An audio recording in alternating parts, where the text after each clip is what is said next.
Sa bawat panahon, may pinapadalang tao ang Diyos, hindi para ipakita ang talino, kundi ang kapangyarihan ng kanyang salita. Isa sa kanila ay isang simpleng Pinoy na nagpapaalala na ang Biblia ay hindi lang binabasa, ito ay sinasabuhay. Mula sa Bulacan hanggang sa mga pulpito ng bansa, dala niya ang bawat talata na parang ilaw sa dilim. Nakilala siyang Pinoy Walking Bible, ngunit bago yun, dinaanan niya ang mga pagsubok at panibagong pag-asa. Ito ang kanyang paglalakbay, isang kwento ng pananampalataya at matatag na paninindigan. At kapag ang salita ng Diyos ay nasa puso mo, hindi ka naglalakad mag-isa. Ako si Brother Willie Santiago, ang Pinoy Walking Bible.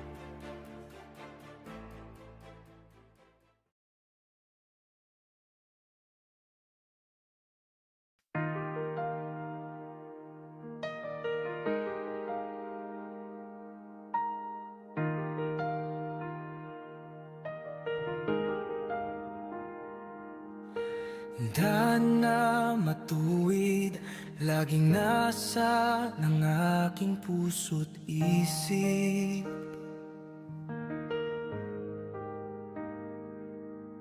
Sa daang mabuti, nawa ako'y maihatid.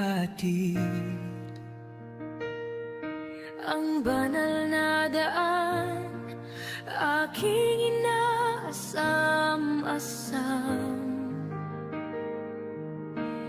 Ang mabuting daan, hangad kong makamtan. Kaya't ako'y gabayan at huwag nawang pabayaan ang tagapagligtas. Sana'y aking masumpungan upang ang mabuting daan ay aking malakaran. Oh Lord Jesus, please guide me with your Holy Spirit. Please lead me sa'yo, Jesus. Alam ko you can lead and guide me, because God works in you for me.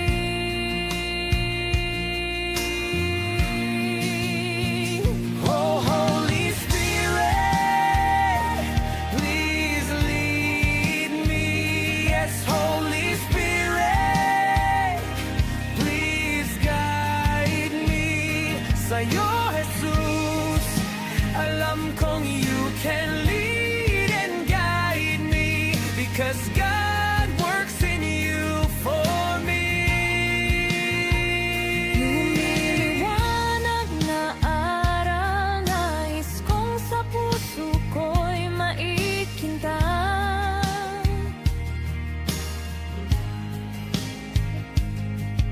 Ang dalisay na aral, turuan mo akong magmahal.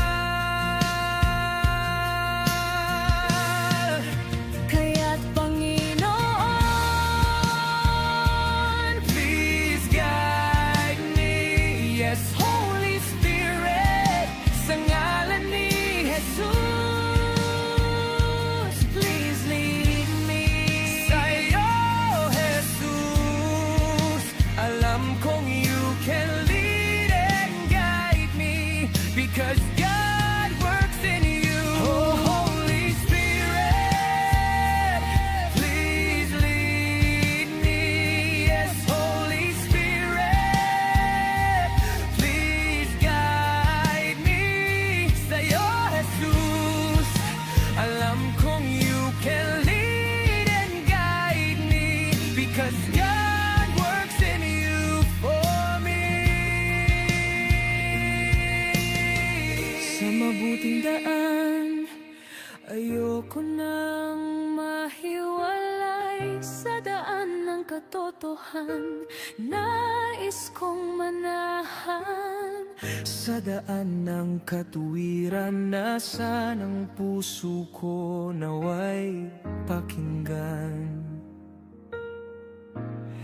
kaya Jesus, yes Lord Jesus, please lead and guide because God works in you for me. Kaya Jesus, with your Holy Spirit, please lead and guide me, because God works in you for me. Salamat sa Diyos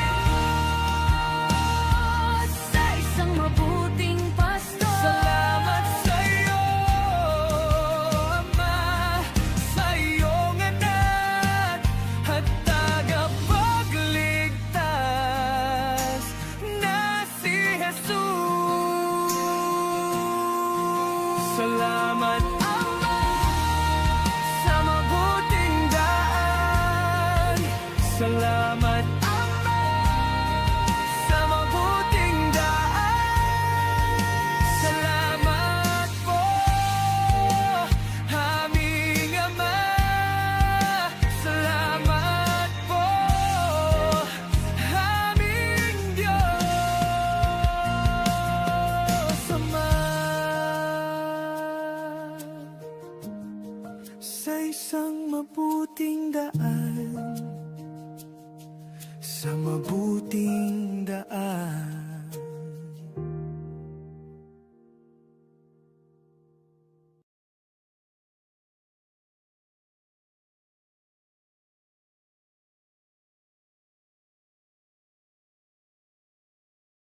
Defending the Truth, November 29th. Join Christian Apologist Philippines for a one-day conference on biblical truth, reasoned faith, and bold witness.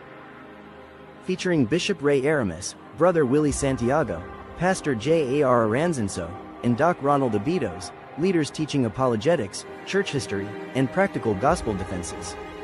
Expect workshops, live Q&A, and real-world responses you can use next Sunday. Training to stand firm with grace. Bring your Bible and your toughest questions.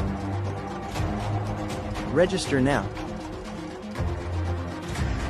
Defending the Truth, November 29th. Join Christian Apologist Philippines for a one-day conference on biblical truth, reasoned faith, and bold witness. Featuring Bishop Ray Aramis, Brother Willie Santiago, Pastor J.A.R. Aranzanso, and Doc Ronald Abidos, leaders teaching apologetics, church history, and practical gospel defenses. Expect workshops, live Q&A, and real-world responses you can use next Sunday. Training to stand firm with grace. Bring your Bible and your toughest questions. Register now. Defending the Truth, November 29th. Join Christian Apologist Philippines for a one-day conference on biblical truth, reasoned faith, and bold witness. Featuring Bishop Ray Aramis, Brother Willie Santiago, Pastor J.A.R. Aranzanso, and Doc Ronald Abidos, leaders teaching apologetics, church history, and practical gospel defenses. Expect workshops, live Q&A, and real-world responses you can use next Sunday. Training to stand firm with grace. Bring your Bible and your toughest questions. Register now.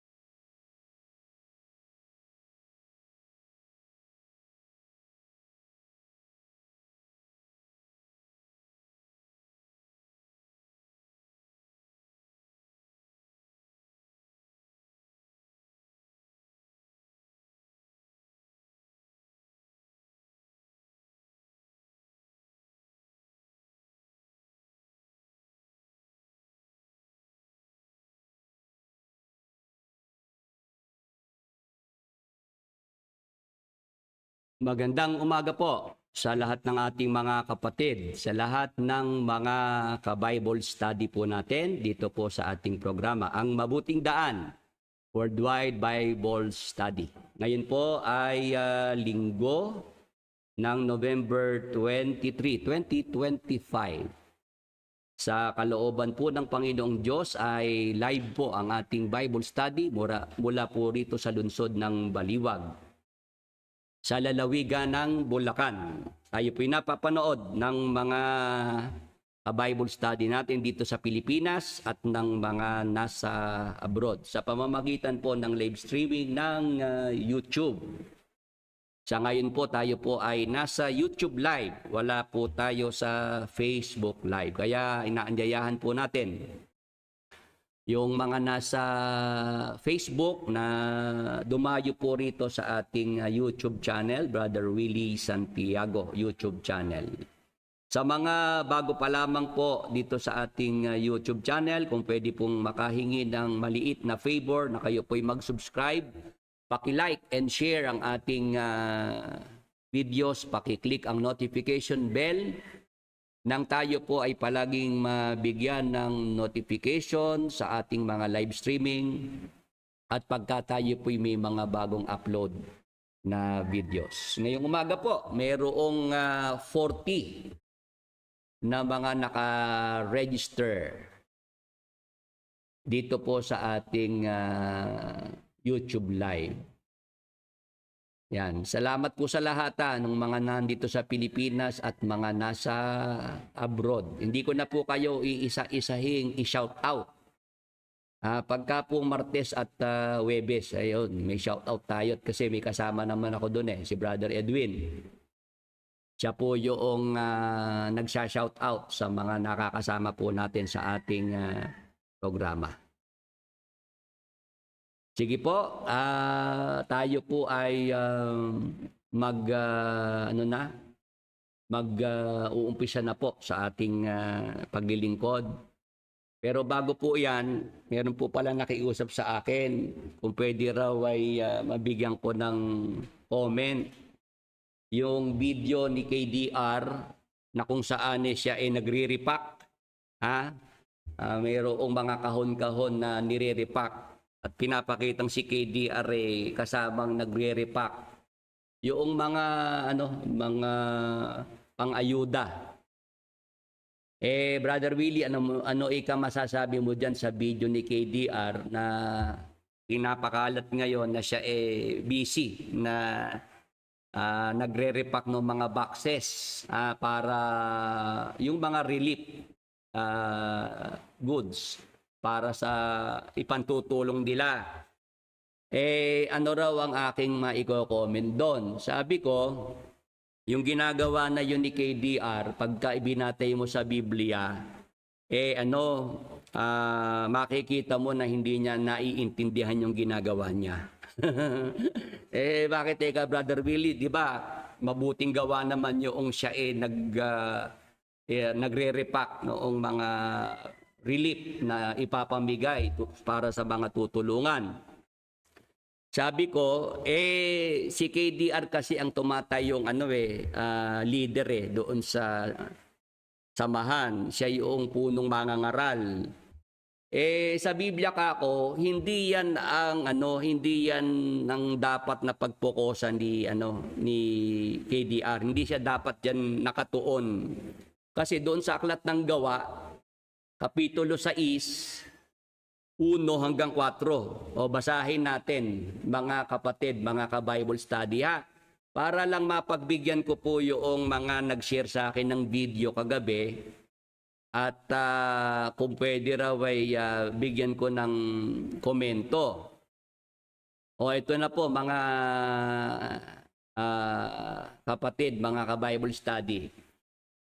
Gawa 6:1-4, ng mga araw ngang ito, nang dumadami ang bilang ng mga alagad, ay nagkaroon ng bulong-bulungan ng mga Greko-Hudyo laban sa mga Ebreo.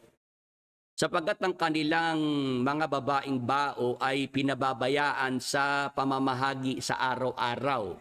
Nagkaroon po ng issue sa unang iglesia, mga kapatid, mga ka-Bible study. Ano po yung naging issue na yon? Merong aligasyon itong mga Greko-Hudyo, ibig sabihin ng Greko-Hudyo, sila po ay mga mistiso. Greek Jews, yun ang kanilang lahi, hindi sila purong Hudyo. Ngayon, ang kanilang issue laban sa mga Ebreo, yung purong lahing Israelita, lahing Hudyo, ang kanilang issue, yung mga Greco-Hudyo na mga babaeng bao, ay pinababayaan sa pamamahagi sa araw-araw. Ang kanilang issue ay agrabyado doon sa natatanggap na pamamahagi. O ngayon, ano nangyari? Tuloy. At tinawag ng 12 ang karamihang mga alagad at sinabi, hindi marapat na aming pabayaan ng salita ng Diyos at mga lingkod sa mga dulang. Kasi ang issue yung mga pamamahagi ng pagkain para sa mga Greco-Hudyo na mga babaeng bao, mga byuda, agrabyado kasi lamang yung mga pinapaboran ng mga Ebreo, yung mga kalahi nila. Parang may discrimination na nangyayari. Ngayon, nakarating ang usapin sa 12 apostol. Ang ginawa ng 12, nagsalita sila sa mga alagad. Ang sabi nila, hindi marapat na aming pabayaan ng salita ng Diyos at mga lingkod sa mga dulang. Sinabi ng mga apostol, ang aming dapat na hindi mapabayaan ang salita ng Diyos, yung pangangaral ng salita ng Diyos, at hindi yung kami makakasama nyo dyan sa dulang para magpamahagi ng pagkain. Hello? Naintindihan po ba ng ating mga nasa online? 48 na po yung mga nandyan sa online. Salamat po sa ating mga kasama. Yung nangyari po sa unang iglesia, mga kapatid, mga ka-Bible study, yan ang naging issue tungkol sa pamamahagi ng pagkain sa mga babaeng bao. Nang yan ay makarating sa mga apostol, ang sinabi nila, hindi namin dapat mapabayaan ng salita ng Diyos at para kami mapasama diyan, maglingkod sa dulang para sa pamamahagi ng mga para sa pagkain. Ano ang sabi ng mga apostol? Tuloy natin ang basa. Magsihanap nga kayo, mga kapatid, sa inyo ng 7 lalaki na may mabuting katunayan, puspos ng espiritu at ng karunungan na ating mailalagay sa gawaing ito. 4. Tatapwat, magsisipanatili kaming matibay sa pananalangin at sa ministeryo ng salita. Yan po, mga kapatid, mga ka-Bible study, yung naging desisyon at posisyon ng mga apostol. Maghanap na lang kayo, mga kapatid, ng mga lalaki. Ipinakita yung mga requirements sa talatang 3. Mga lalaki, 7 lalaki na may mabuting katunayan, puspos ng espiritu ng karunungan na mailalagay sa gawaing ito. Pag pinag-aralan natin, mga kapatid, ang tinutukoy dito, gawain ng diakono. Mga diakono po ang tinutukoy dito. Ang mga diakono sa iglesia, ang kanilang tungkulin ay para sa mga material. Para sa mga bagay na material.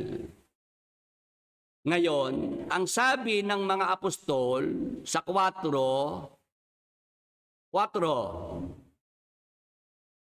tatapwat, magsisipanatili kaming matibay sa pananalangin at sa ministeryo ng salita. Ano ibig sabihin, mga kapatid, mga ka-Bible study?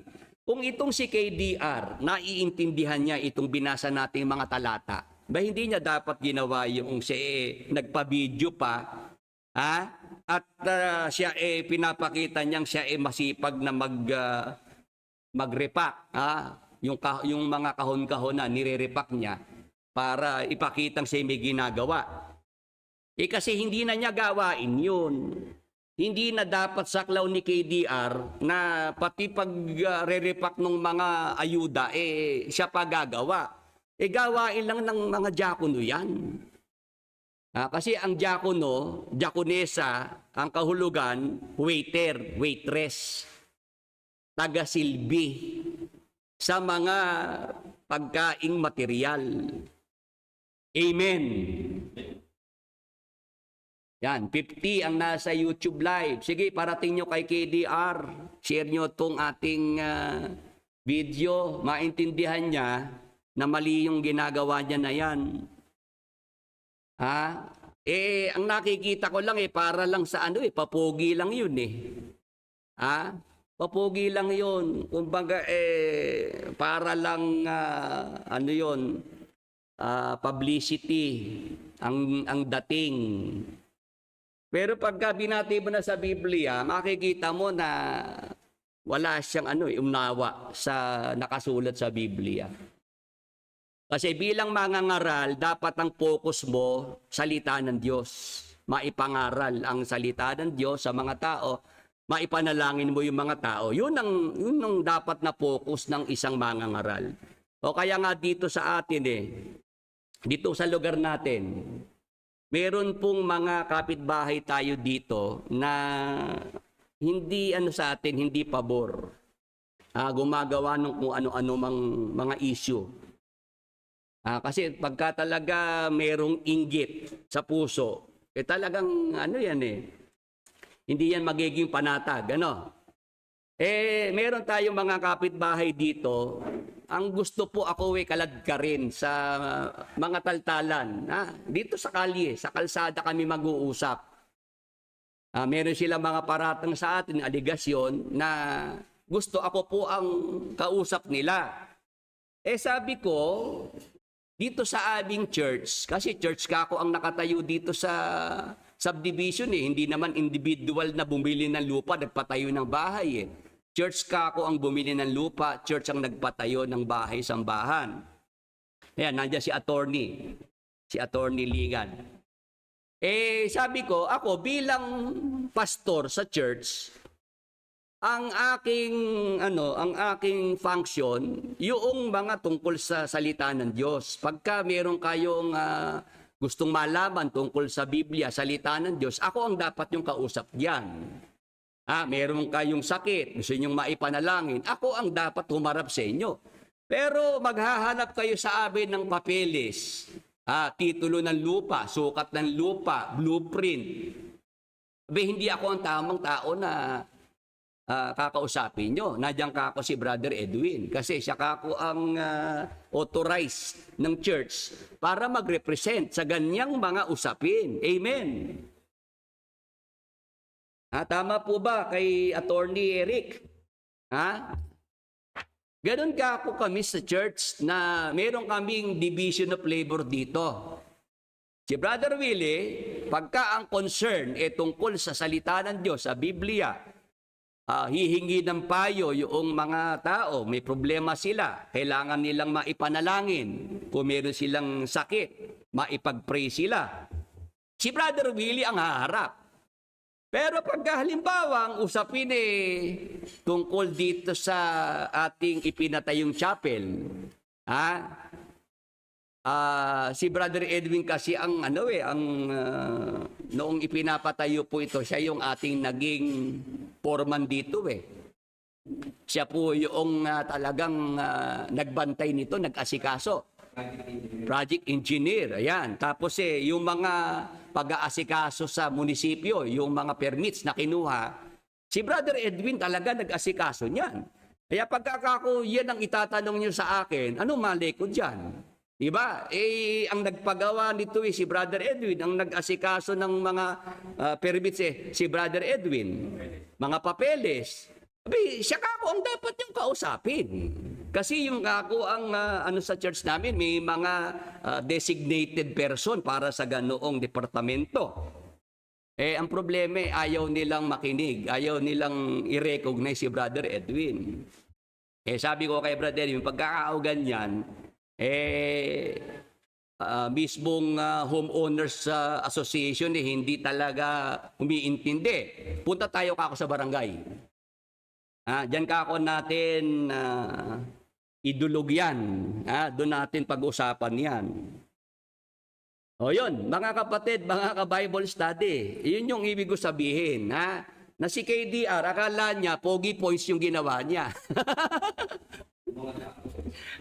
Sa mga fanatics, sa mga hindi nakakaintindi, hahangaan si KDR na ang sipag ng aming kuya, talagang mabuti ang kalooban ni kuya kasi siya pa ang nag-iintindi, hands-on siya sa pagre-repack ng mga relief para ipamigay. Sa hindi nakakaintindi ng Biblia, hahanga kay KDR. Pero pag naintindihan mo yung nasa Biblia, pagtatawanan mo na si KDR Bakit? Kasi hindi naman niya dapat, hindi niya naman dapat na ginagawa yun Pwede namang iba na gumawa nun Amen. Oo. Ang dating ni KDR bagger no? Talagang pinakikita niya yung kanyang kahusayan sa pag-re-repack Sabi ko, ano ba naman kako ito? Dapat ang focus niya sa pangangaral ng salita ng Diyos. Pananalangin para sa kapwa-tao. Hindi yung pagre-repack noong mga relief goods. Yun lang yung aking sagot dyan. Doon sa mga nag-request sa akin kagabi na, Brother Willie, ano ba itong video na ito? Pakikomentuhan mo lang. Sabi ko, sige ka ako bukas na lang sa programa ko bago ako magpaksa. Yan ay aking mabigyan ng pagtalakay. Ayun, bilang mangangaral, kahit nga ang ating Panginoong Jesucristo di ba? Sabi niya, magsigawa kayo hindi dahil sa pagkaing napapanis, kundi dahil sa pagkaing tumatagal sa buhay na walang hanggan. Sa 6:27 ng Juan, hindi dapat ang focus natin ay sa pagkaing napapanis, sa pagkaing pangtiyan. Bilang mangangaral, lalo dapat ang focus mo sa salita ng Diyos. Kasi yan yung pagkaing espiritual. Amen! Mateo 4:4, sinabi ng Panginoong Jesucristo, hindi sa tinapay lamang mabubuhay ang tao, kundi sa bawat salitang lumalabas sa bibig ng Diyos. Amen! Nagkakaintindihan po, nag-factory worker na lang si Bonjing. Tingnan nyo, naintindihan ng ating mga kasama.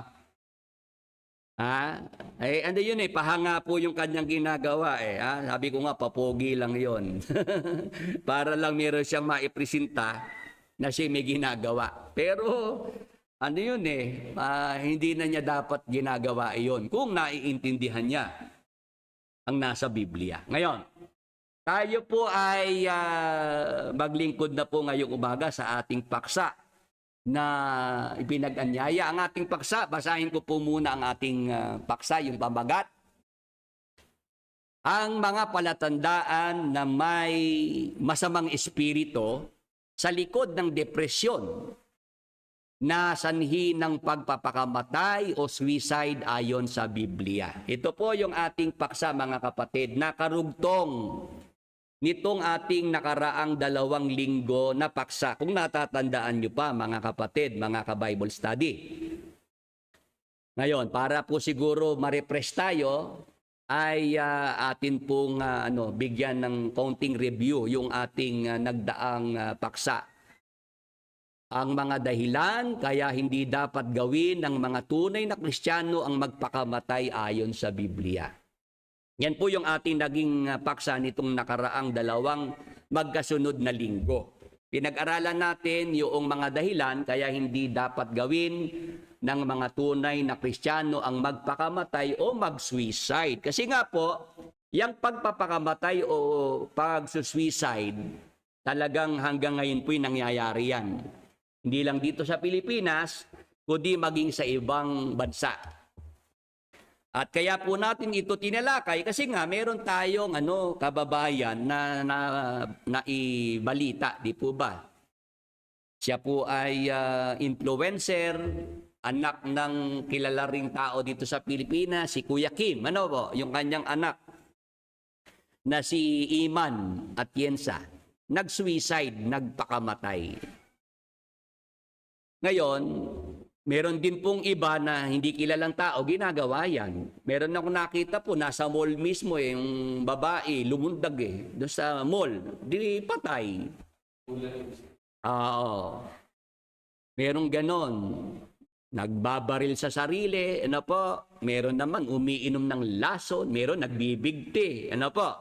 Mga pagpapakamatay na ginagawa. Ngayon, naintindihan natin yung mga dahilan kaya hindi dapat gawin yung magpakamatay kasi ang buhay po natin ay galing sa Diyos. Siya ang nagbigay yan.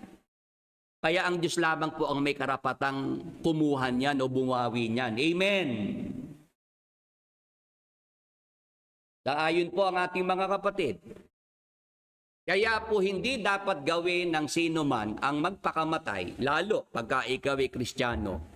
Kasi ang buhay nating ito, sa Diyos nagmula, ang Diyos ang may bigay.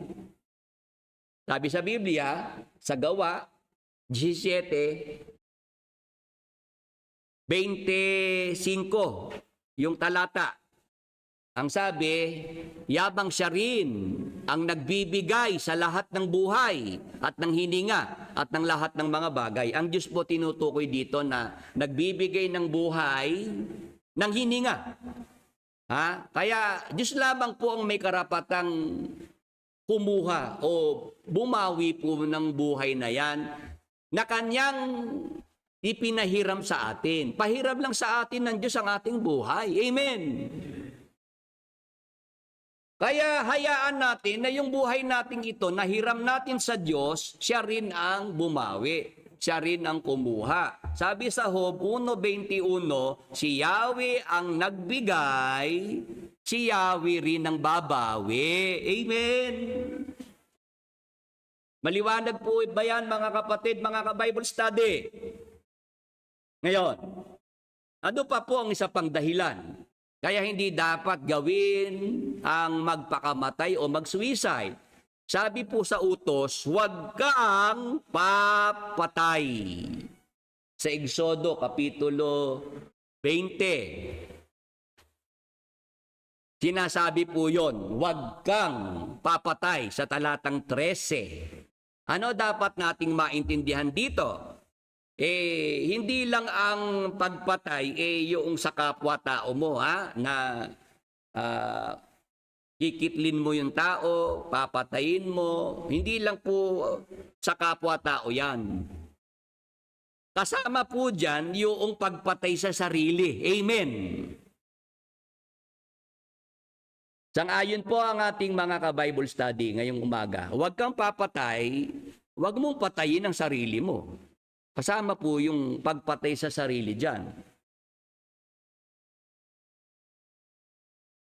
Yan ang dapat nating maintindihan. Ngayon, mabigat po na kasalanan sa Biblia ang pagpapakamatay. Kasi may mga tao pong gumawa ng pagpapakamatay. Nandyan si Haring Saul, kilalang hari sa Israel. Tapos sa mga apostol naman ng Panginoong Jesucristo, nandyan si Judas Iscariote, mga kapatid, mga ka-Bible study. Gaano kabigat na kasalanan sa Diyos ang magpakamatay? Sabi puro sa unang Juan 3:15, mga kapatid, mga ka-Bible study, mamamatay tao ang napupuot sa kanyang kapatid at nalalaman ninyong ang buhay na walang hanggan ay wala sa mamamatay tao. Gaano kabigat po yung kasalanan ng pagpapakamatay? Pinatay mo sarili mo. Mamamatay tao ka rin yan. Ang mamamatay tao, walang buhay na walang hanggan.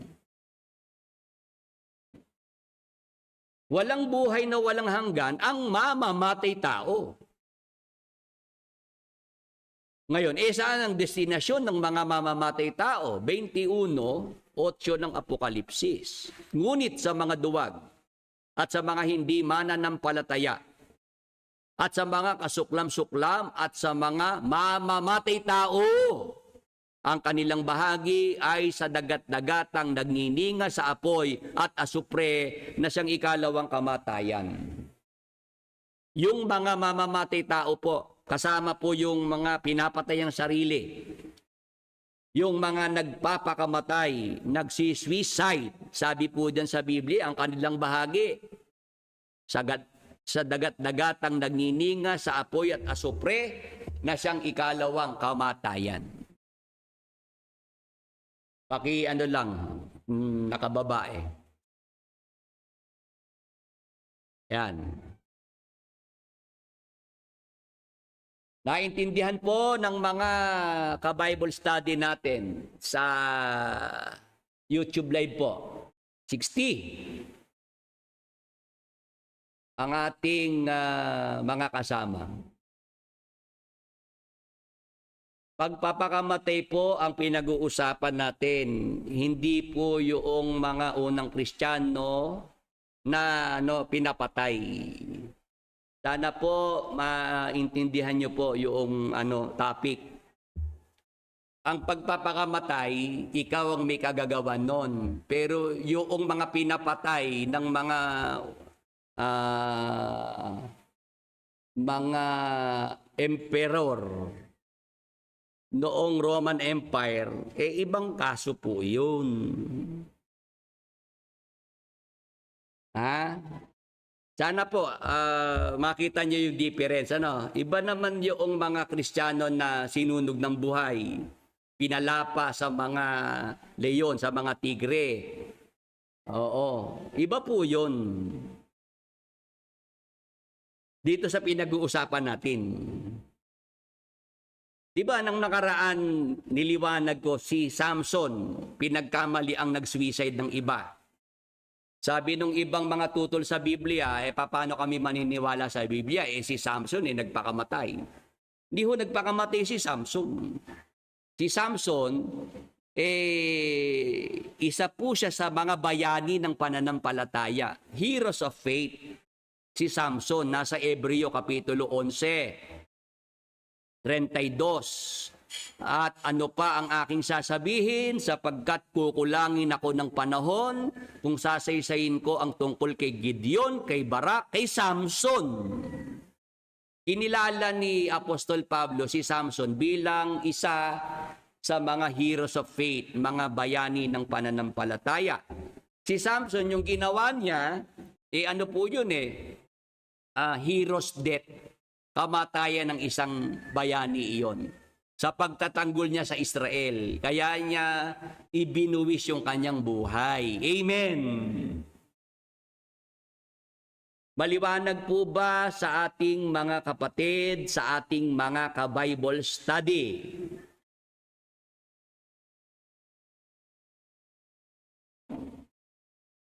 Naintindihan po ba natin? Ayan, salamat po at naintindihan Yung mga unang Kristiyano na pinapatay dahil ayaw nilang itakwil si Jesus Christ, namatay sila dahil sa pananampalataya kay Jesus Christ. Opo. Kumbaga may prinsipyo yung mga tao na yon.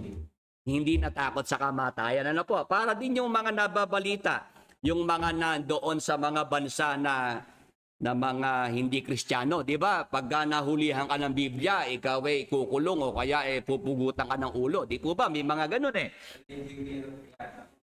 sa Nigeria, ano po? Yung mga Kristiyano ron pinapatay. Yun ang katulad nila na dahil sa pananampalataya sa Panginoong Jesucristo, hindi nila inibig ang kanilang buhay. Hindi nila tinalikuran ng Panginoong Jesucristo dahil sa pananampalataya. Kasi sila sumasampalataya sa sinabi ni Kristo na ang sino mang sumasampalataya sa akin, bagamat siya mamatay, gayon may muling mabubuhay siya. Sinabi ng ating Panginoong Jesucristo yun Kaya ang mga Kristiyano, hindi natatakot sa kamatayan, mga kapatid, mga ka-Bible study. Hindi takot mamatay ang mga Kristiyano. 11:25 po ng Juan. At ang sino mang nabubuhay at sumasampalataya sa akin ay hindi mamamatay magpakailanman.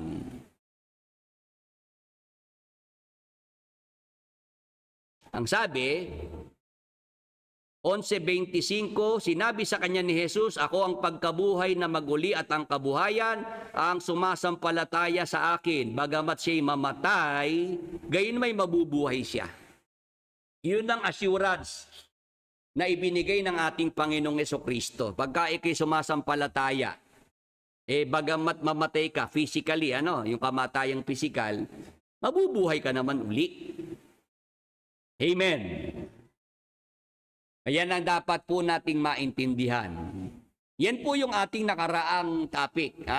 Mga dahilan kaya hindi dapat gawin ng sino man, lalo ng mga Kristiyano, ang magpakamatay o mag-suicide. Ngayon, ang ating paksa naman na karugtong, ang mga palatandaan na may masamang espiritu sa likod ng depresyon na sanhi ng pagpapakamatay o suicide ayon sa Biblia.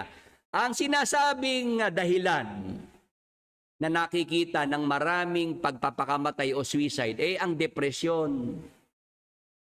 Mga kapatid, ano po ba yung depresyon? Di po ba yung mga tao na sobrang nakakaramdam ng kalungkutan? Ang tingin sa sarili, mababa, wala na siyang kwenta. Ano po? Iyon ang depression no? Na wala nang nagmamahal sa kanya. Siya na lang mag-isa. Ganon yung mga dumadanas ng depresyon. Ngayon, pagka ikaw ay pumunta sa doktor para ikaw ay kumonsulta, ang doktor magbibigay sa iyo ng gamot na iinumin para lang ikaw ay makalma, ma-relax. Ano po? Pero paglipas doong epekto ng gamot, balik pa rin yung depresyon. Tama po ba? Nakikinig po ba ang ating mga ka-Bible study ngayong umaga? Nakaka-relate po ba kayo? Baka kayo po ba'y dumanas na rin ng depresyon o kaya meron kayong kapamilya, kamag-anak o kaibigan na dumanas ng depresyon? Ako po kasi mga kapatid, mga ka-Bible study, sinabi ko naman yan, ako po mismo naranasan ko yung depresyon. Kailan po yon? Noong November 4, 2009. Naranasan ko po ang matinding depresyon sa buhay ko. Nang ang aking mga anak ay itakas papunta sa abroad. Nung sila po ay ilayo sa akin. Mga kapatid, mga ka-Bible study, matinding depression po ang aking dinanas kasi nalungkot ako noon Nakaranas po ako ng sobrang lungkot na yung bahay po na dating masaya, na nandun yung aking mga anak, kalaro ko sila. Pag umuuwi ako, may pasalubong akong dala, may pagkain, may laruan. Nung November 4 na yon, 2009, pag uwi ko sa bahay, wala na akong mga anak. Tinakas na pala nung nanay nila. Dinala na po sa abroad, sa Singapore. Ayun po, mga kapatid. Talagang ako nung panahon na yun, 2009, hindi ka mapagkatulog. Hindi ka rin makakain. Para bang yung pagkain mo, hindi mo malasahan. Po, ganun po mga kapatid. Kaya bumagsak din ang timbang ko nun Namayat din po ako nun. Kasi nga, dahil sa sobrang pag-iisip, kalungkutan, pag ako'y umuwi ng bahay nung 2009, naiiyak na ako nun Kasi naalala ko yung mga anak ko. Tapos meron pa akong tulog na magigising ako ng alanganin. Kasi parang nadidinig ko yung mga anak ko naglalaro. Ayun, nagtatawa na, naghahabulan. Yun, mga kapatid, talagang dinanas po ni Brother William. 2 linggo ko sa airport na lagyan nyo na lang ng harang para hindi... Ayan. Okay na po. Inano na po itong pinto.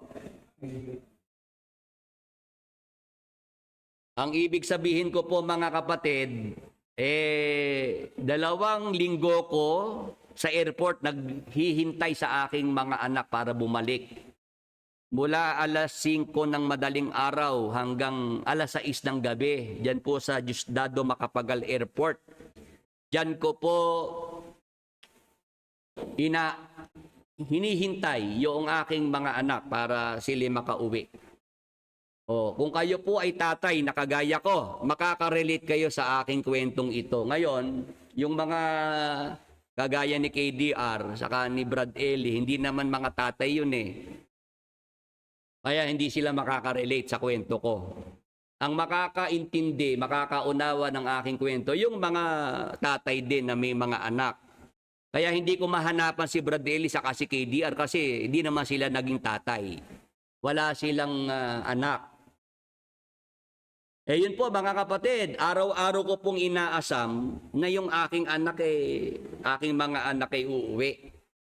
Sa ganong kahabang oras ng paghihintay sa airport, wala po akong nagawa nung mga panahon na yun dahil aalis ako rito sa baliwag ng mga alas 3 ng madaling araw. Gising na ako noon. Tapos biyahe na kami papuntang sa Clark, sa airport. Para 5 o'clock, nandyan na kami. O tapos, yung hanggang sa lububog na araw ng alas 6 ng gabi, nandun pa rin ako sa pag-iintay sa aking mga anak na dinala sa Singapore. Kasi nung puntahan ko naman sa Singapore, nung sundan ko sila, hindi naman ipinakita sa akin, tinago pa rin.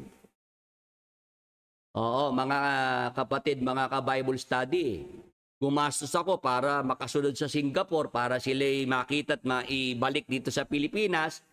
Pero itinago sa akin at ako pa nga po siniraan eh. Ginawan pa ako ng kwento na ako raw po ay nanggugulo. Ako raw ay naipakulong sa Singapore dahil ako'y nahulihan ng baril. Napaniwala po yung maraming mga fanatics nung panahon na yon. Pero nitong sila nakapag-isip-isip na, yung mga taga-Singapore, tinawagan ako, humingi ng pasensya, Brad Willie, patawarin mo kami.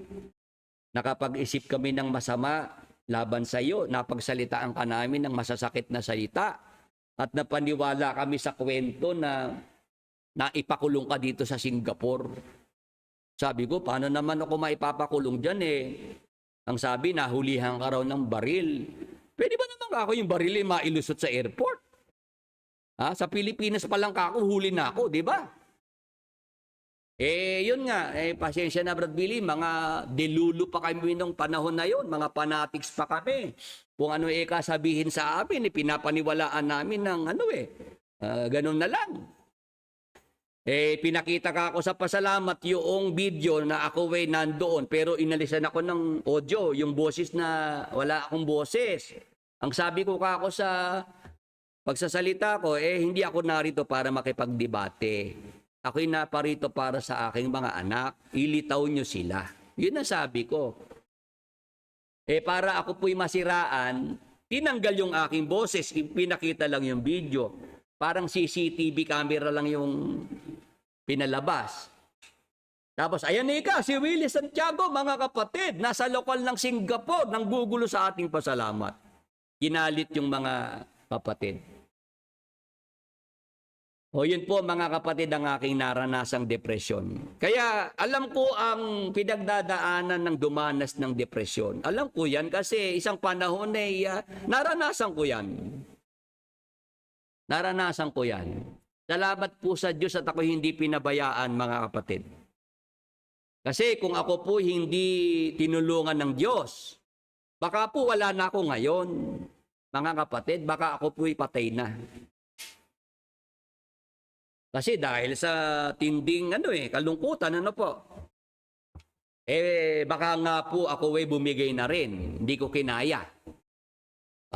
Baka po ako nasa sementeryo na. Or nasa mental hospital. Opo, mga kapatid. Ganun po ang aking kung hindi ako sinamahan ng Diyos, kung hindi niya ako tinulungan, baka po wala na ngayon si Brother Willie. Pero salamat po sa Diyos, hanggang ngayon ako'y narito pa at napagtagumpayan ko, nalampasan ko po yung depression na yon. Si Kapedi nga po yung aking pinsan Nung panahon na yun, siya po yung matyaga na nakikipag-usap sa akin. Matyaga na ako ay nililibang, nakikipagkwentuhan sa akin. Pupuntahan ko po si Kapeding sa bukid niya para makipagkwentuhan lang ako. Pag lumubog na ang araw, saka ako uuwi para matulog na lang sa bahay. Ang Kapeding nung araw, pag talikod ko pala, pag uwi ko, nag-aalala siya sa akin, ano kaya mangyayari dito kay Brad Willie? Baka hindi kayanin. Kaya sabi sa akin ni Kapeding, minsan Brad Willie, hindi ko na lang sinabi sa iyo Iniintay ko na lang na makita kang ikaw nag-aari munding-munding. Ari munding-munding. Yung bang bata, di po ba yung bata pagka tuturuan mo ng ari munding-munding, munding-munding, Ganun kasi tinuro ko sa anak ko nung araw ari munding-munding Yun ikaw nanghuhuli ka ng langaw na wala naman. Ibig sabihin, ikaw nasiraan na ng bait.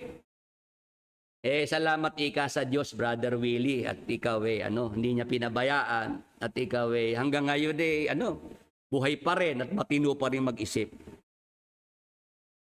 Kaya yun ang aking gustong ma-share sa ating mga kasama ngayong umaga, na ang depresyon talagang yan dumarating sa buhay ng isang tao. Kasi sabi ng ibang mga exeter, Brad Willie nung buhay si Brad Eli, sabi niya, ang Kristiyanong walang depresyon. Pagka Kristiyano ka hindi ka dapat dumadanas ng depresyon. Sabi ni Brad Eli yun. Hindi ho totoo yun. Hindi ho totoo yun. Kahit Kristiyano, pwedeng makadanas ng depresyon.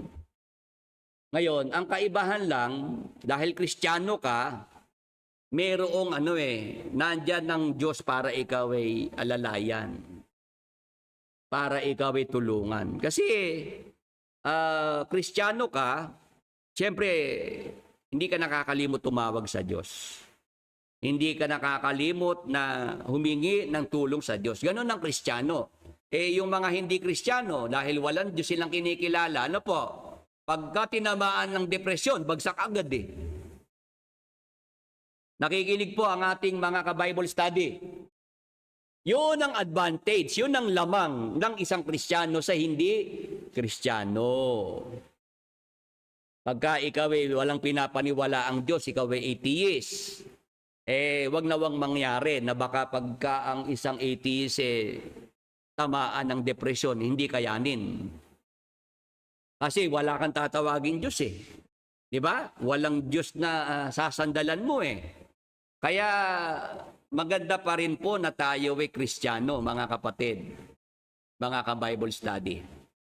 Maganda pa rin na tayo merong Diyos na sinasampalatayanan, merong Diyos na pinagtitiwalaan. Ngayon, sa ating paksa ngayong umaga, aalamin natin ang mga palatandaan na may masamang espiritu, demonyo, sa likod ng depresyon na sanhi ng pagpapakamatay o suicide ayon sa Biblia. Gaya po ng nabanggit ko, yung mga may depresyon, kukonsulta sa doktor,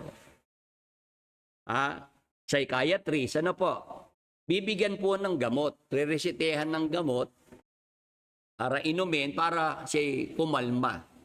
Kung hindi siya mapagkatulog, para makatulog siya, Pero paglipas na po ng epekto ng gamot, nandun pa rin ang depresyon.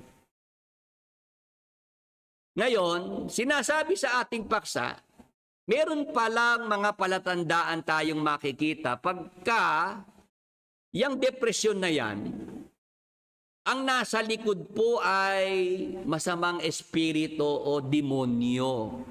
Interesado po ba ang ating mga ka-Bible study?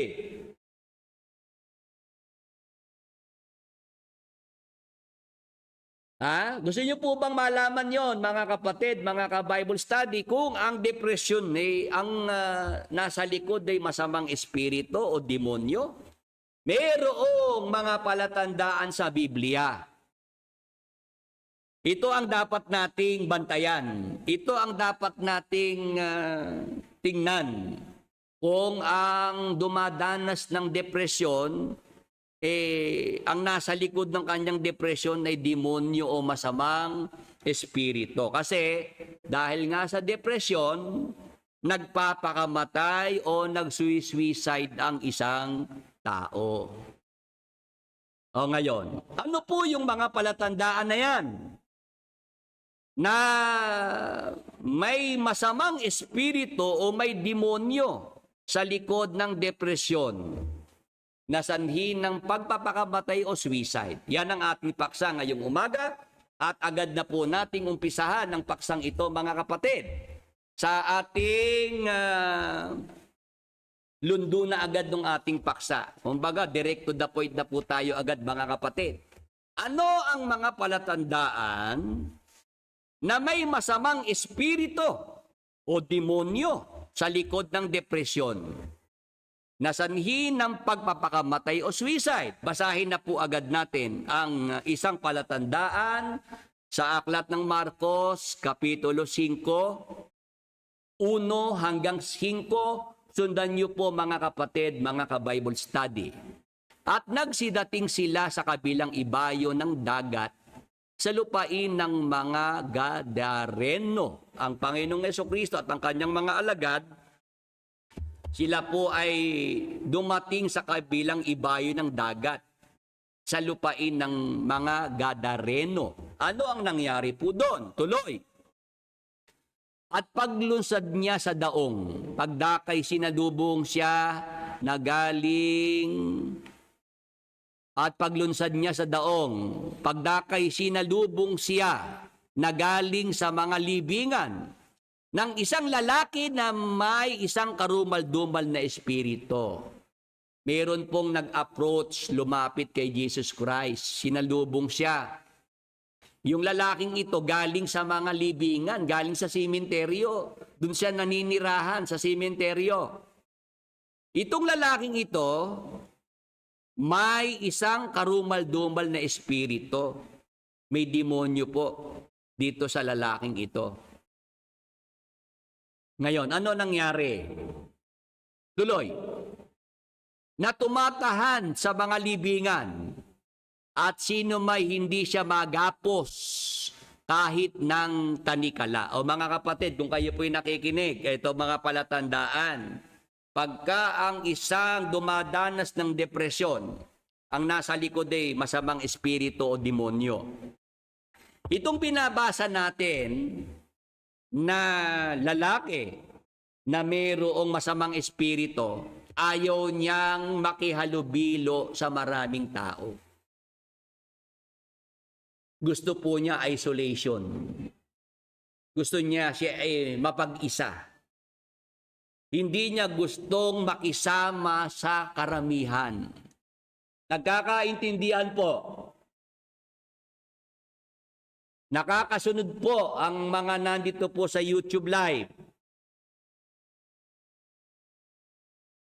Itong nabasa nating lalaki, ayaw niya po na makihalubilo sa karamihan. Gusto niya mapag-isa. At siya po sa libingan, sa sementeryo nakatira. Sino may hindi siya magapos kahit ng tanikala? Tuloy. Sapagkat madalas na siya'y ginapos ng mga damal at tanikala.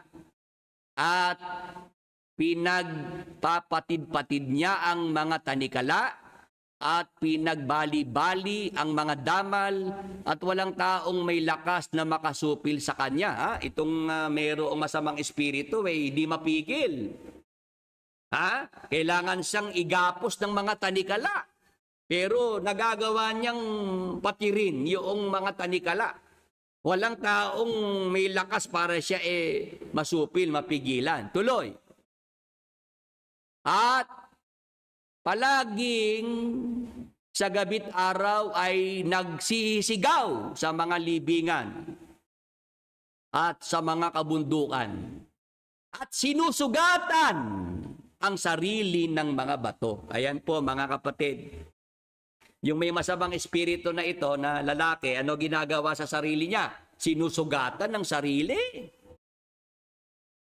Meron talagang suicidal tendency. Tama po. Tapos siya po sigaw ng sigaw. Talagang ang boses niya laging high pitch. Nakasigaw na nakasigaw. Itong mga palatandaang ito, mga kapatid, ito po yung makikita natin na mayroong masamang espiritu o demonyo sa likod ng depresyon. Tingnan po natin, mga kapatid, kung sa ating mga mahal sa buhay, mga kakilala natin, kaibigan natin, dumadanas ng depression, kung ito po ba'y nangyayari sa kanila. Ayaw nila makipag-usap. Gusto nila sila lang. Wala silang kasama. Gusto nag-iisa lang. Tapos sigaw ng sigaw. Di mo makausap ng normal. Laging galit. Laging pasigaw. Tapos kaya niyang sugatan ng kanyang sarili. Kaya niyang pinsalain ng kanyang sarili. Diba, merong mga ganon, susugatan ng sarili. Hinihiwa-hiwa yung kanyang braso. Merong ganon Kala mo talagang ang daming guhit, no? Ang daming guhit ng kanyang braso. Meron pa nga talagang maglalaslas ng pulso Yun yung yung kinikwento ko sa inyo na nagigapit bahay ko sa Plaridel na naglaslas Iniwasan naman yung pulso. Iniwasan talaga sigurong lang din. Gusto lang ding mapansin Iniwasan naman talaga, hindi naman sa pulso talaga. Noon nga gusto ko sanang payuhan at pagsabihan, sabi sa akin ng mga magulang sila muna kakausap doon sa anak nila. Di hinaya ko kasi anak naman nila yun Kaya lang noong malaman ko yung pinag-usapan, ang sabi noong tatay, anak, talagang sa pamilya natin, sa lahi natin, may nagpapakamatay. Kaya nung malaman kong ganun yung naging pag-uusap, ako napailing. Sabi ko, hindi dapat na inayunan yung ganun na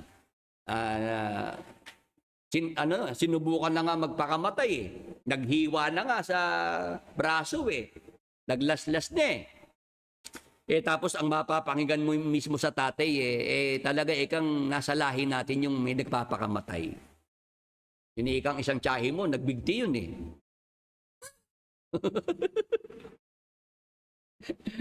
yan po mga kapatid, mga ka-Bible study.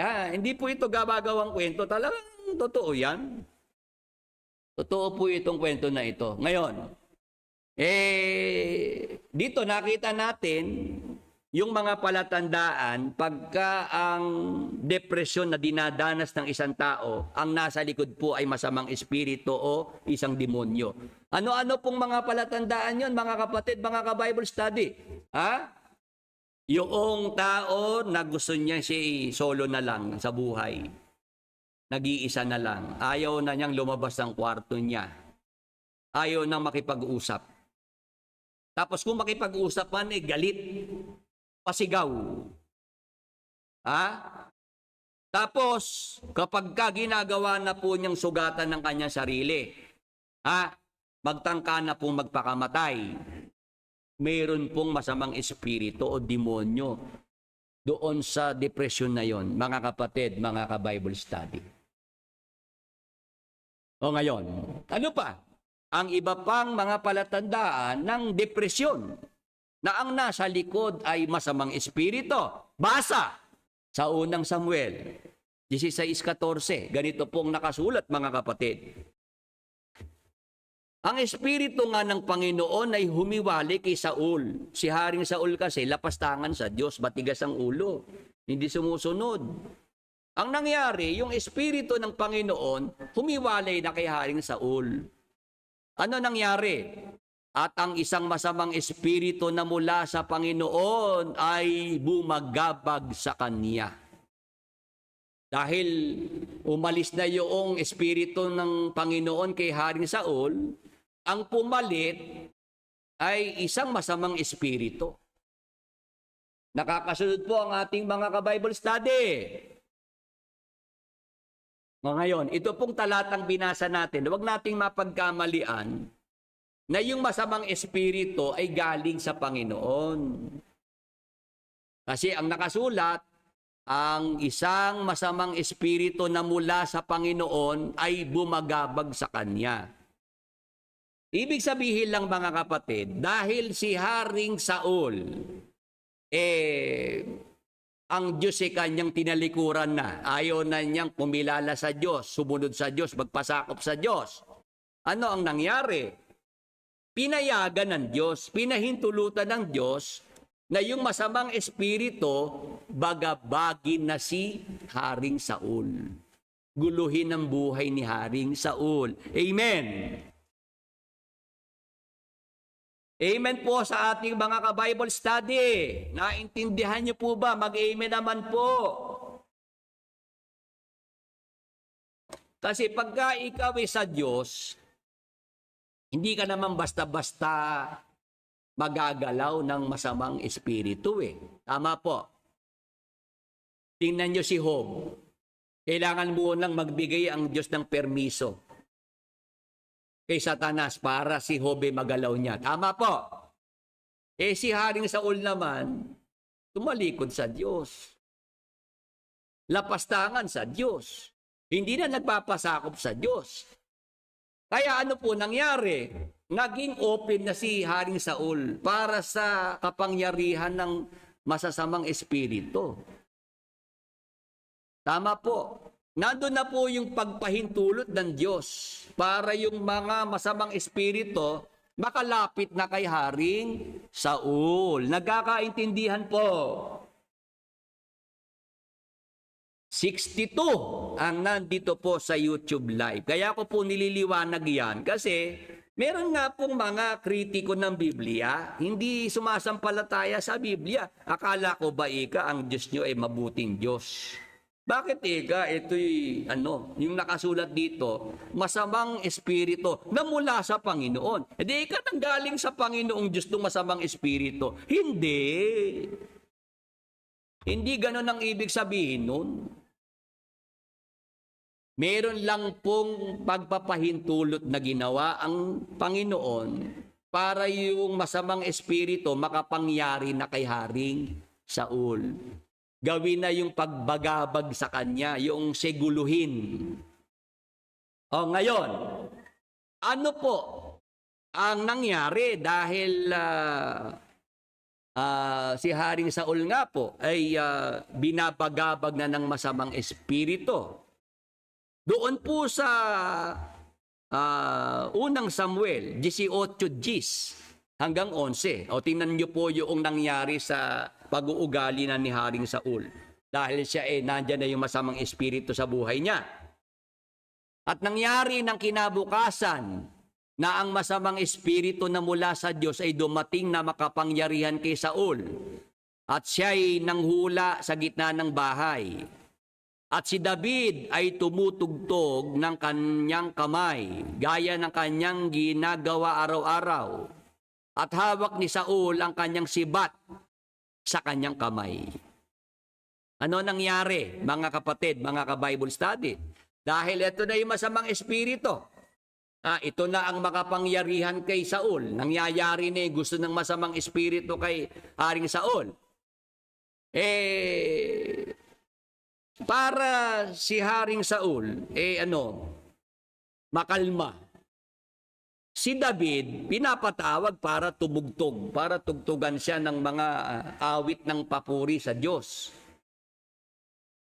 Yun ang ginagawa ni Haring David, para lang makalma itong si Saul. Kasi dahil nga sa masamang espiritu, si Haring Saul nawawala sa matinong pag-iisip, nagiging bayolente.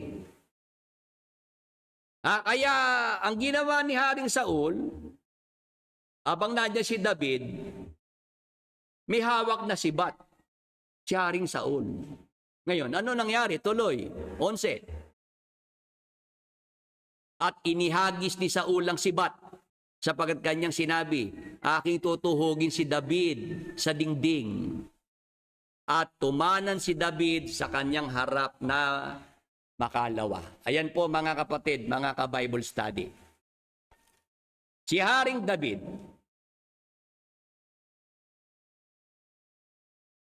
pinagtatangkaang patayin. Nino? Ni Haring Saul. Bakit po yun ginagawa ni Haring Saul? Dahil sa masamang espiritu. Nagkakaintindihan po. Si Haring Saul, nawala ng kapayapaan. Naging magulo isip. Naging mapusok, naging marahas. At lagi niyang pinagtatangkaan ng buhay ni David. Si David nga yung nakakatulong sa kanya. Ha? Doon sa unang Samuel 16:23, at nangyari, pagka ang masamang espiritu na mula sa Diyos ay sumasa kay Saul, ay kinukuha ni David ang alpa at tinutugtog ng kanyang kamay. Gayon nagiginhawahan si Saul at bumubuti, at ang masamang espiritu ay nahihiwalay sa kanya. Kita niyo mga kapatid, si Haring David, si David nung panahon na yon, nakakatulong pa siya kay Haring Saul. Pag sinusumpong noong atake, nagiging magulo isip niya, nagiging marahas siya, mapusok siya, Ano ginagawa ni David? Tutugtugan niya ng alpa, ng harp. String instrument yon, para mapayapa itong si Haring Saul. Pero kahit ganon, si Haring Saul pag sinusumpong talaga, hawakan ng sibat at sisibatin naman si David. Yan pa po yung ating nakita sa Biblia na palatandaan na may masamang espiritu o demonyo sa depresyon. Ano po yon? Yung pagiging nawawala na yung normal na pag-iisip. Ang kilos po hindi na normal. Opo, mapaghinala na yon, mapag-isip na po ng masama, at meron ng mga binabalak na masama sa kapwa niya. Ganun po yung taong may depresyon. Si Haring Saul, dumanas ng depresyon. Ang nasa likod ng depresyon ni Haring Saul ay masamang espiritu. O ngayon, ano naging resulta noong depresyon na yon kay Haring Saul? Basa, unang Samuel 31:4. Ganito po ang ating mababasa mga kapatid, mga ka-Bible study. Nang magkagayoy sinabi ni Saul sa kanyang tagadala ng sandata, punutin mo ang iyong tabak at palagpasan mo ako niyaon. Baka dumating ang mga hindi tuling ito at ako'y palagpasan at ako'y kanilang pahirapan. Kasi natalo na sila sa labanan sa mga Pilisteo. Alam ni Saul, pag siya'y nahuling buhay, ito torture siya. Paglalaruan siya, pahihirapan siya ng mga Pilisteo. Ngunit ayaw ang kanyang tagadala ng sandata, sapagat siya'y totoong natakot. Kaya't kinuha ni Saul ang kanyang tabak at nagpakabuwal sa kanyang tabak. Nagpakamatay po itong Haring Saul. Kasi ayaw siyang sundin ng kanyang tagadala ng sandata na siya'y patayin. Ayaw niya magpahuli ng buhay sa mga Pilisteo. Ginawa ng Haring Saul, nagpakamatay. Dahil sa depresyon ni Haring Saul, na siya hari, tapos ngayon siya mawawala sa pagiging hari dahil siya natalo na sa labanan. Yung depresyon ni Haring Saul ang nasa likod masamang espiritu. O ano naging resulta kay Haring Saul? Humantong po siya sa pagpapakamatay. Kaya mga kapatid, mga ka-Bible study, yung mga nabalitaan natin na nagpakamatay dahil dumanas ng depresyon, ano po ang ibig sabihin nun sa Biblia? yung kanilang depresyon na dinanas, kaya sila nagpakamatay, ang nasa likod ay masamang espiritu o demonyo. Nagkakaintindihan po? Maliwanag po ba sa ating mga ka-Bible study? Mag-amen naman, mag-amen yung mga naintindihan po yan. Ang mga nagpapakamatay, nag-suicide, na ang sinasabing dahilan ay depression, sa Biblia po, yung depression na yon na naging sanhi ng pagpapakamatay o suicide, ang nasa likod po niyan ay masamang espiritu. Kasi ang masamang espiritu, guguluhin ng isip noong tao na may depression.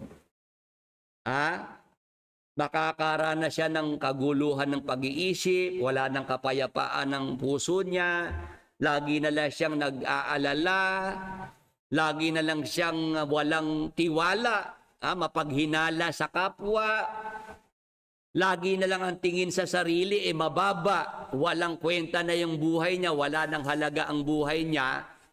Kaya yon, ang mangyayari po doon, magpapakamatay na lang. Tatapusin na lang ang buhay niya. Ngayon, sino nasa likod ng depresyon na yon na naging sanhin ng pagpapakamatay ng isang tao? Si Satanas po iyon. Ang masamang espiritu, ang demonyo, mga kapatid, mga ka-Bible study. Si Satanas ang puno. Meron siyang mga kampon, meron siyang mga alipores, mga masasamang espiritu o mga demonyo. Para yung mga taong dumadanas ng depresyon ay mag-suicide o magpakamatay. Amen. Malino po, masala po, kalugurang pengari, kapatid. Naintindihan niyo po? Maliwanag po ba yan? Naintindihan po ba natin, mga kapatid, mga ka-Bible study? Ngayon, bakit po tayo nakatitiyak, mga kapatid, mga ka-Bible study, na pagka ang depresyon, ang nagiging resulta pagpapakamatay, suicide, ang nasa likod po ay si Satanas, masamang espiritu o demonyo. Basa sa Juan 10:10, ganito po nakasulat. Sabi ng Panginoong Jesucristo, hindi pumaparito ang magnanakaw, kundi upang magnakaw at pumatay at pumuksa. Ako'y naparito upang sila magkaroon ng buhay at magkaroon ng kasaganaan nito. Ang ating Panginoong Jesucristo po, ang kanyang misyon, kaya siya pumarito sa lupa para magbigay ng buhay. Amen. Yung mga tao na sumasampalataya sa Kanya, yung mga tupa, sabi ng Panginoong Jesucristo, ako'y naparito upang sila, yung mga sumasampalataya, yung mga tupa, magkaroon ng buhay at magkaroon ng kasaganaan nito. Sa Panginoong Jesucristo, ang ipagkakaloob niya sa sumasampalataya, buhay. Masaganang buhay, mga kapatid. Pag sinabing masaganang buhay, huwag agad mag-isip na pera yan. Amen. Yung iba, pag sinabing kasaganaan, pera agad ang naiisip. Yung makakabili na siya ng iPhone.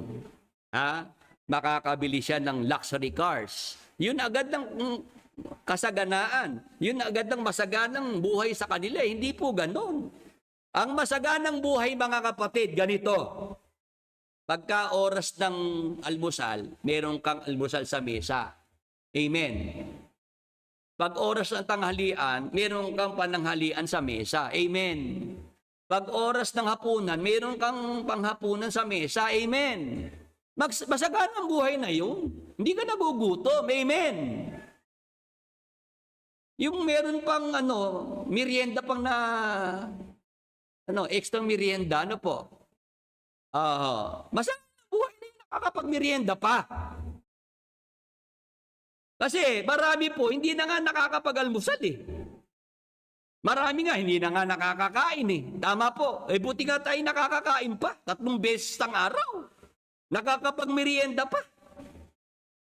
Pag sa gabi nanood ng television at sinumpong ng gutom nakapagmerienda pa, midnight snack.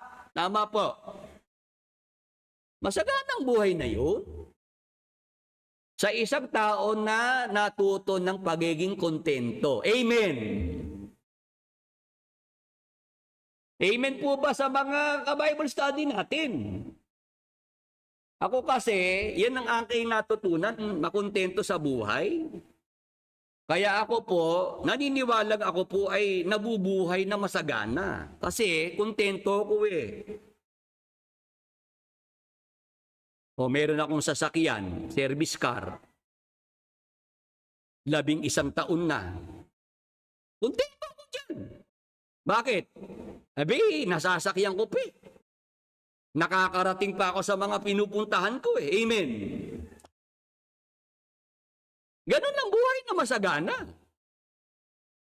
Sabi ko, okay nga itong may kotse ko eh. Kahit baka ako ito 11 years na eh. Kahit ba may nararamdaman na rin akong mga yung mga pagawain. Ano po?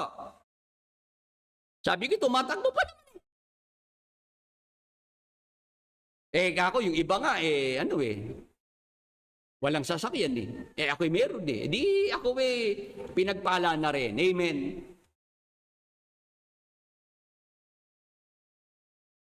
Yun po yung buhay na masagana. Nasabi ko pag umuulan meron akong kotse na hindi ako nababasa. Tama po.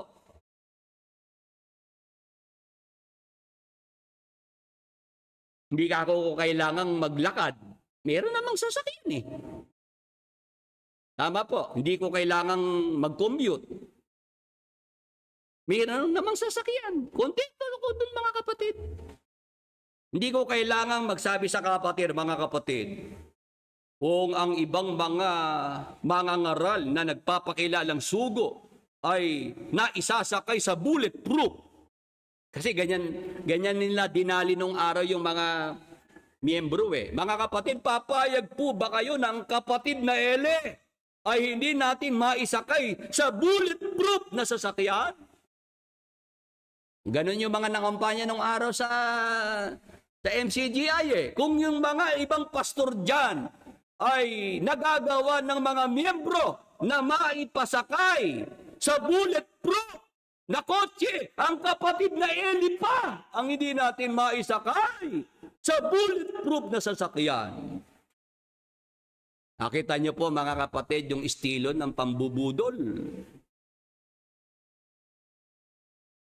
O kaya yung mga nabudol, ayun mga kapatid, kailangan po bulletproof. Hindi naman pwedeng isa lang. Kasi may mga escort ang kapatid na Eli. Pwede ba namang pag niratrat sila, ang unang mamamatay yung mga escort. Dapat dalawa. Kaya pala dalawa, yung isa para kay KDR. Naloko na!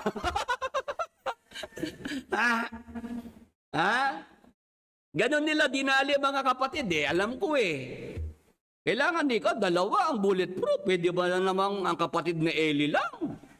Paano yung mga escort? Yun pala, kaya dapat dalawa yung bulletproof na kotse kasi yung isa para kay KDR. Loob-loob ko lang, sila naman mag-i-inter sa buhay ni KDR. Para isakay pa sa bulletproof na sasakyan yan. Ako mga kapatid yung aking service car 11 years, 2014 yan. Inaalaga ako lang talaga sa change oil. Talagang change oil, tapos yung preno, di ba? Yun.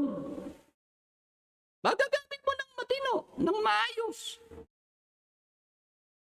Hindi nahihirapan ng kapatiran.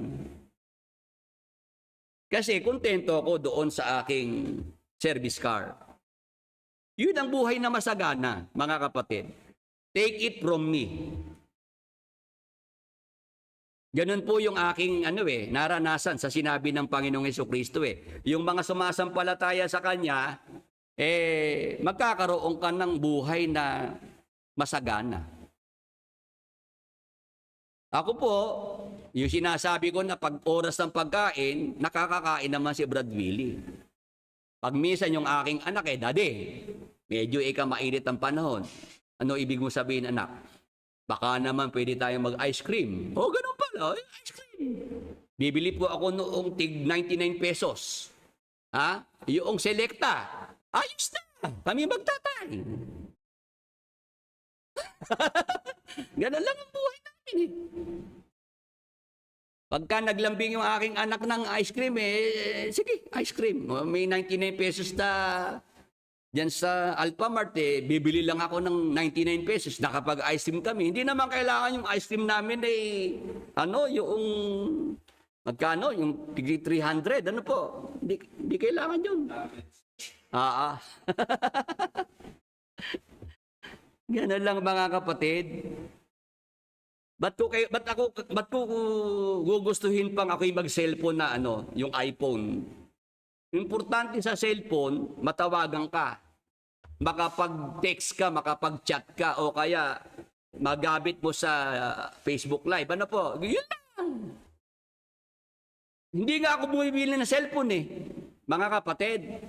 Matagal na ako hindi bumibili ng cellphone. Ang cellphone ko, ako po ay subscriber ako, postpaid, sa Smart. Ang Smart every 2 years, nagbibigay ng cellphone sa akin. Hello! Gaya ngayong December, ako po ay, pwede po uli akong tawag doon? Retention, pag ako'y nasa Smart, ipapakita sa akin yung mga offer na cellphone. Sir, ito po latest. Ito po maganda. Ito po ang maganda naming cellphone. Pinapakita sa akin sa Smart. Pwede titinan ko naman. Tapos bandang huli, sabi ko, ano ba ang pinakamura dito? Hinayaan ko muna magsalita yung nag-o-offer sa akin, nagse-sales talk sa akin ng pinakamahal nilang cellphone. Pero pag nagsalita na ako, ano ba ako yung pinakamura? Ano ba ako yung okay lang sa plan ko? Kasi ang plan ko 599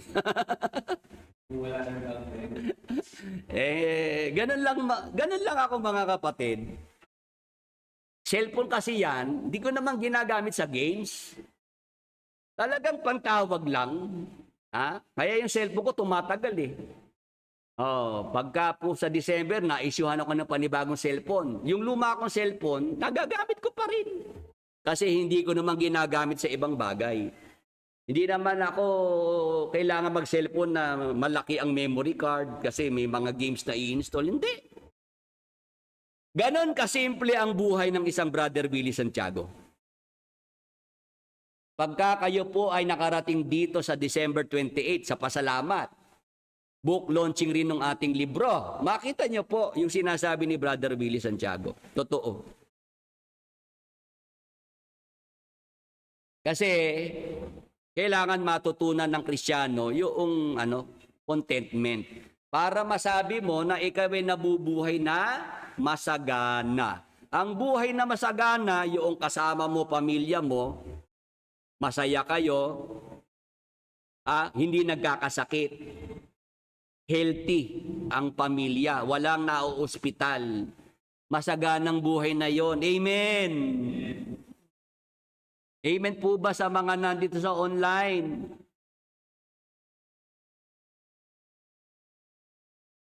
Ako ganun Basta yung mga pamilya ko, maayos sila, wala nagkakasakit. Masaya na ako noon. Milyonaryo ka nga. Tapos pamilya mo naman linggo-linggong na ospital. Di ba? Labas-pasok sa ospital. Di hindi mo rin ma-enjoy. Tama po. Kaya ako, nung matutunan ko yung mabuhay na simple, sabi ko, yun lang naman pala sikreto para ikaw hindi ka ma-depress. Kasi, nakita mo, ikaw kumakain araw-araw, tapos ang iba hindi kumakain, di ba? May namamatay sa gutom. Magpapasalamat ka sa Diyos. Kasi ikaw kumakain ka pa. Meron kang bahay, o kahit ba pagka umuulan ay tumutulo. Di ba? Pag tag-ulan lang naman yun. Tama po. At least may bahay, di ba ano? Yung iba nga, walang bahay eh. Sa lansangan nga, nakatire. Magiging mapagpasalamat ka sa Diyos pag naiintindihan mo yung maging kontento ka sa buhay. Ba't ako magre-relo ng Rolex na milyon? Pwede naman akong magrelo ng dibaterya. Tama po. Nagkakaintindihan po mga kapatid, mga ka-Bible study. Ba't po hahangarin yung mga ganong relo, watch na milyon ang halaga? Yun namang relo na dibaterya, parehas din naman ng oras yun eh. Tama po ba? Tama po ba? O itong aking salamin na suot reading glass ko. Nakabili ko sa Daiso. 99 pesos. Mga kapatid. Reading glass. Daiso. Naipromote ko pa. Hindi po. Tama lang sa akin Sinukat ko naman 99 pesos ang aking suot-suot na reading glass, mga kapatid. Okay sa akin Ba't ko naman kailangan ang aking eyeglass maging 1,000? 99 pesos.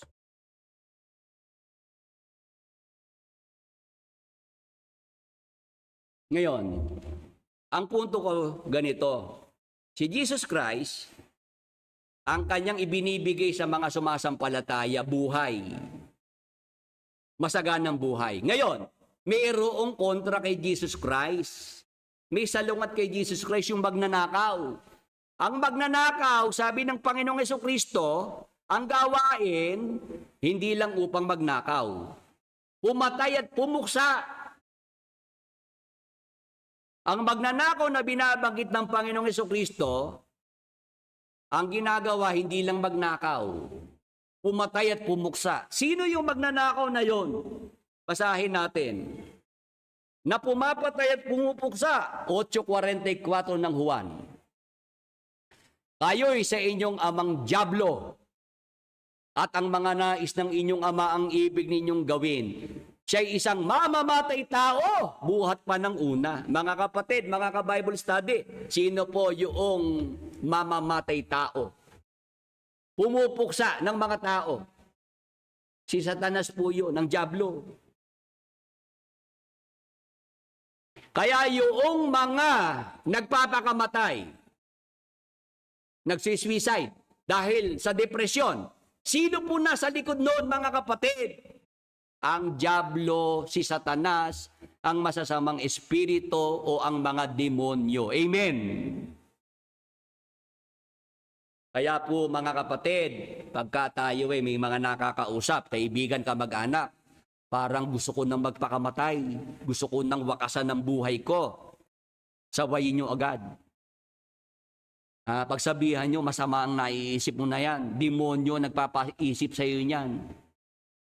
Huwag mo sayangin ang buhay mo, kapatid. Tama po.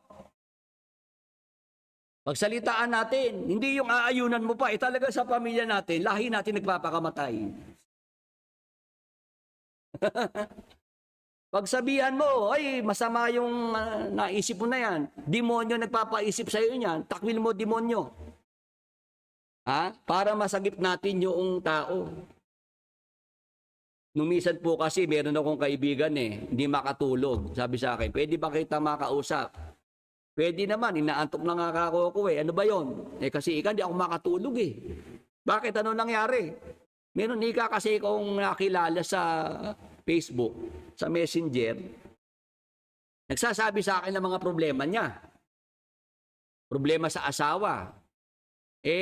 Nung minsan gusto kong makausap, ako naman busy. Ako naman may seminar. Di sabi ko, pasensya ka na, hindi kita pwedeng makausap ngayon at ako abala rin. Nag-message sa akin na paalam na sa'yo, salamat sa lahat ng naitulong mo, at tatapusin ko na buhay ko, panoorin mo ko. Eh yun daw, binigay sa kanya yung link na actual video na siya nagpakamatay.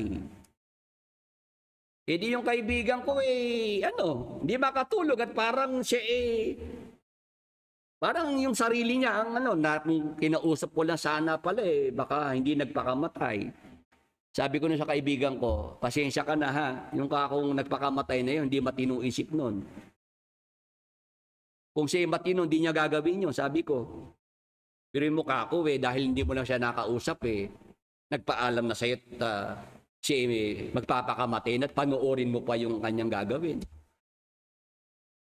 Sabi ko sa kaibigan ko, alisin mo na kako yung video, i-delete mo na. Huwag mo na kakong silipin man lang. Kasi kako, pumapasok sa isip mo, di ba? Pati ikaw tuloy ngayon nagugulo na isip mo. Wala kang kasalanan kako sa nangyari. Kasalanan niya yung mag-isa. Tama po. Ba't ka kako madadamay doon? Ikaw talaga walang panahon para siya kausapin. Ngayon po ang ibig ko sabihin mga kapatid. Dapat alam natin na meron tayong kaaway. Sino kaaway natin? Si Satanas, ang diablo, ang masamang espiritu. Kasi yung masamang espiritu, demonyo, si Satanas, ang gusto niya ang tao mawalan ng pagkakataong magsisi at magbalik loob sa Diyos. Inaalisan ni Satanas ang tao ng pagkakataong makapagsisi, makapagbalik loob sa Diyos at maligtas. Kaya pagka ikaw meron ng mga problema, depresyon, ito masamang espiritu, si Satanas, uudyukan ka na magpakamatay. Uudyokan ka na labagin mo yung utos, huwag kang papatay. Siya ang mag-uudyok sa iyo na patayin mo sarili mo. Kaya mga kapatid, mga ka-Bible study, huwag na huwag po tayong magpapadala, no? Huwag nating bibilihin yung binebenta sa atin ni Satanas, ng diablo. Binebentahan tayo ng suicide. Inuudyokan tayong magpakamatay, huwag nating gagawin. Amen. Praise the Lord. Hallelujah. Mga kapatid, mga ka-Bible study, hindi udyok ng Diyos ang magpakamatay ka.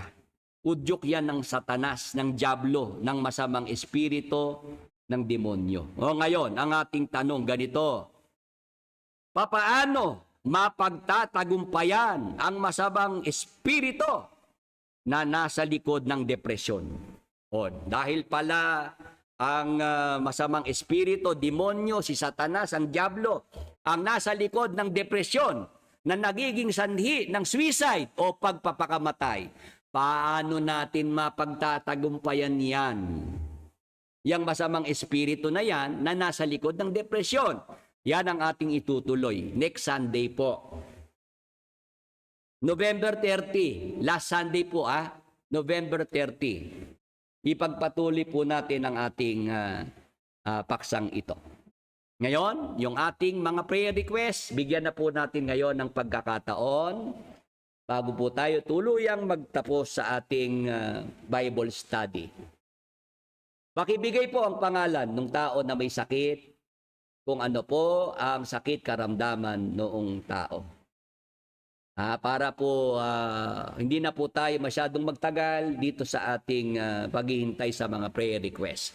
Lope Feble, lung cancer and brain cancer. Sa pangalan ni Jesus, sa dugo ni Jesus, lung cancer, brain cancer, inuutusang mawala sa katawan ni Lope Feble. Sa dugo ni Jesus, pinapatay ang lahat ng cancer cells sa kanyang katawan. Be healed and be restored in Jesus' mighty name. Thank you, Lord Jesus Christ. Amen. Kay Ruby Morada na may high blood at vertigo, sa pangalan ni Jesus, sa dugo ni Jesus, high blood, vertigo, inuutusang mawala. Kay Ruby Morada, sa dugo ni Jesus, ipagkaloob ang kagalingan. Gawing normal ang blood pressure sa kanyang katawan. Thank you, Lord Jesus Christ. Amen. Edgar Casiano Lopez, hirap sa paghinga. Sa pangalan ni Jesus, sa dugo ni Jesus, hirap sa paghinga, sakit sa baga, inuutosang mawala kay Edgar Casiano Lopez. Be healed in Jesus' mighty name. Thank you, Lord Jesus Christ. Amen.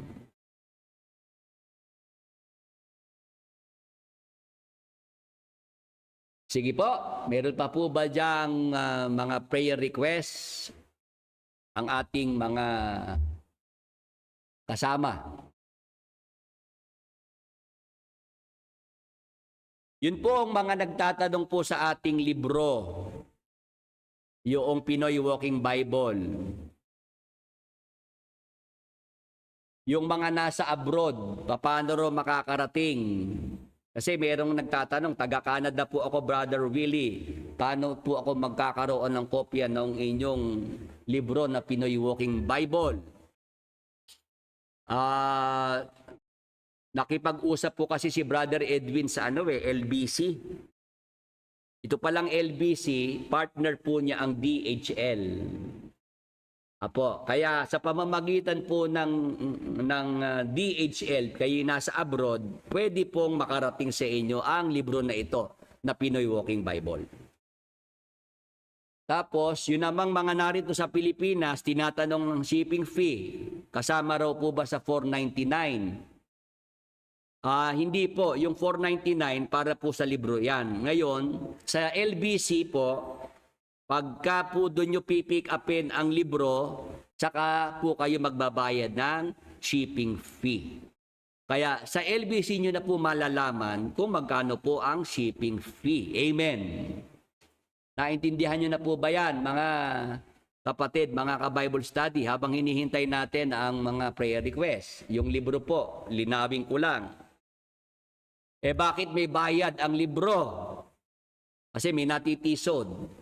Kasi mga naturuan ni Brad Eli, hindi naman naintindihan yung tamang pagkaunawa. Ang salita ng Diyos libre, walang bayad. Pero dahil nilagay sa libro, gumamit ng papel, ng tinta, dumaan sa printing house, may gastos po doon. Naintindihan niyo po yun, mga kapatid, mga ka-Bible study. Kaya po mayroong presyo na 499 kasi ginamitan ng papel, ng tinta. Kaya may gastos na po. Pero yung salita ng Diyos, libre yun. Parang yung ginagawa ko ngayon, Bible study tayo, libre yung napakinggan yung salita ng Diyos. Pero dumaan sa internet, may gastos. Gumamit ng kuryente, may gastos. May computer na ginamit, may gastos doon. Amen. Pagka po umintindi lang, maiintindihan naman ano po.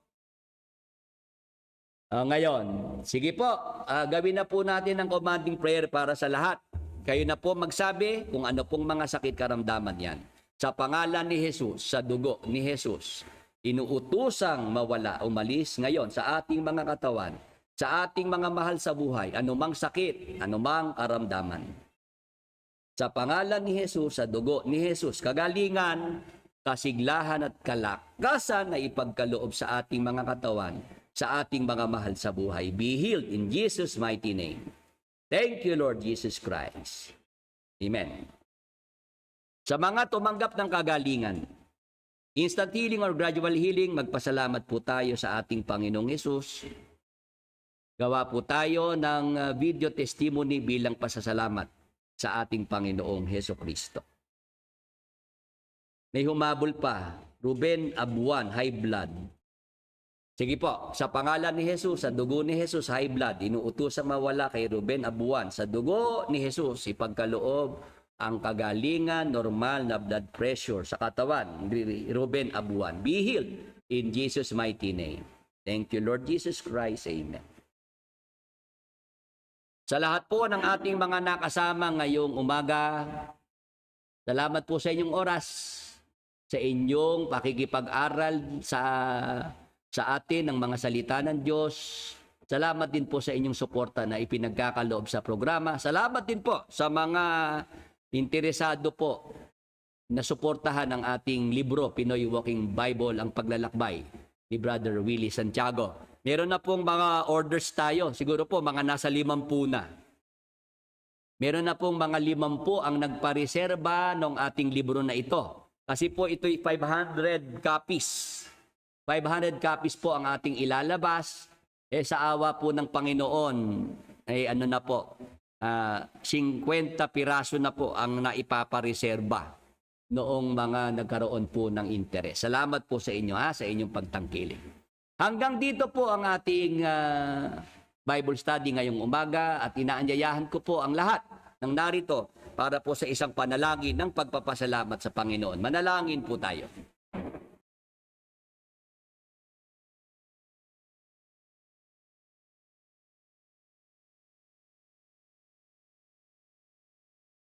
Tayo po'y manalangin, Ama naming banal na nasa langit, sa pangalan ng aming Panginoong Hesukristo, sa kapangyarihan ng banal na Espiritu. Sa dugo ni Jesus, tanggapin mo po, Ama, ang aming taos sa pusong pasasalamat sa araw-araw na pagliligtas, pag-iingat mo po sa buhay ng bawat isa sa amin. Salamat, Amang Banal, sa lahat ng masaganang pagpapala, biyaya, na patuloy mo pong ipinagkakaloob sa amin. Salamat, Ama, sa mabuting pagkakataon na ipinagkaloob mo. Sa umaga pong ito, muli po kaming makapag-Bible study. Matuto kami ng iyong mga banal na salita. Salamat po sa iyong kabutihan. Salamat po sa iyong pagmamahal. Ama, sa mga oras na ito, pagpalain mo po ang lahat ng mga nakasama po namin sa Bible study ito. Ang aming mga mahal sa buhay, mga kaibigan, maging ang aming mga kaaway. Maawa ka po sa kanilang lahat. Liwanagan mo po, Ama, ang kanilang mga pag-iisip. Hipuin mo po ang kanilang mga puso. Bigyan mo po ng pagkakataon na maunawaan nila ang iyong banal na kalooban. At sa lalong madaling panahon, matawag mo po silang lahat at makasama po namin sa aming mga ginagawang paglilingkod sa iyo. Ama, pagpalain mo po ang iyong banal na gawain, ang pangangaral ng iyong mabuting balita. Palagi mo pong lakipan ng iyong mga himala, ng iyong mga pagpapagaling, upang ang iyong kabutihan, ang iyong pagmamahal, ay maranasan ng aming mga mahal sa buhay. Maging daan po ito ng kanilang pagbabalik loob sa iyo. Amang Banal, magpadala ka pa ng mga manggagawa na makakatulong sa pangangaral at tumawag ka pa ng karagdagang mga kapatid na magtataguyod sa iyong banal na gawain. Ama, sa umaga pong ito, kaming lahat ng mga magkakapatid ay lumalapit sa iyong luklukan ng biyaya. Sa dugo ni Jesus, ipinagkakatiwala po namin ang lahat ng aming mga problema, mga suliranin.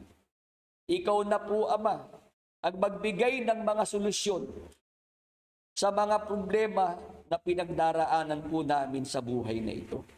Palagi mo po, Ama, palakasin ang aming mga kalooban. Palagi mo po paalalahanan ng bawat isa sa amin sa mga pagkakataong kami nakalilimot at nakapagpapabaya. Palagi mo po kaming akayin sa katotohanan, patnubayan mo po kami, Ama, sa buong katotohanan. Ama, sa umaga pong ito, sumasampalataya kami ng buong puso na higit pa sa aming mga hinihiling ay ipinagkaloob mo na po sa amin ang lahat ng makabubuti sa bawat isa sa amin. Salamat po sa iyo, Diyos Ama. Salamat po sa iyo, Diyos Espiritu Santo. Salamat po sa pangalan ng aming Diyos at Panginoong Hesukristo. Amen.